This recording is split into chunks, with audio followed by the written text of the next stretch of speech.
everybody, this is Chef Leslie with Harmons. Today I have a special guest, Chef Kelly Cahoon. She's from the blog Salt and Copper. Yep. Nice to have you. Thanks. Tell us what we're making today. Okay, so we're doing a really awesome Super Bowl recipe. This is double-decker nachos for a crowd. Whoa. And yeah. Hello. I was telling you, this is definitely for a crowd. This is going to feed probably, how many? Probably like 10 people, I would say. That's kind of what I was thinking. Yeah, too. that's what this recipe's for, All right. 8 or 10. Fantastic. So, yeah, all your buddies or your enemies, depending on who you invite. Okay. These are the different ingredients I have for my double-decker nachos. First, we have these Harmons brand corn tortilla chips. They're super good. They're actually a little thinner, I find, than normal tortilla chips. So they work for nachos like beautifully. This is rice. You don't see rice a ton in nachos, and I think it's great. It's just brown rice with salt, pepper, butter, and then some chopped up cilantro in there as well. So this right here is the spoon roast that you can get at Harmons. You can do it in a crock pot, you can do it in your oven. I did it on my grill.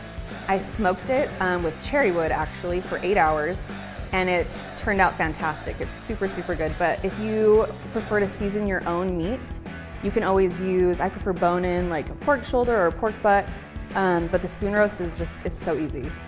This right here is a mild cheddar. It's fantastic, really, really good.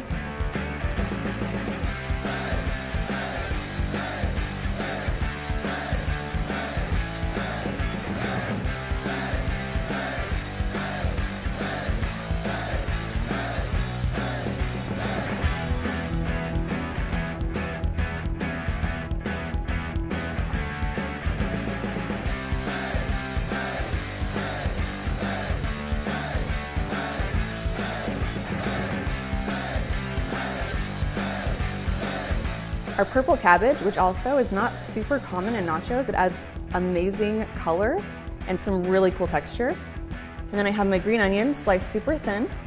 And then this is a house-made Pico De Gallo that I took a lot of like the juice out, so it's really just like a really dense salsa, and that is gonna add a ton of flavor. This is a house-made guacamole. So they make it, they made it like this morning. Then we have our sour cream. And then this last ingredient is actually a Cilantro Ranch that I make myself. Has like a tangy, cilantro-y tomatillo base. If you go to the salad bar at Harmons, they have a Cilantro Ranch. If you just blend that up with a little more cilantro and even some like avocados, it's a greener color and the flavor is a little more present.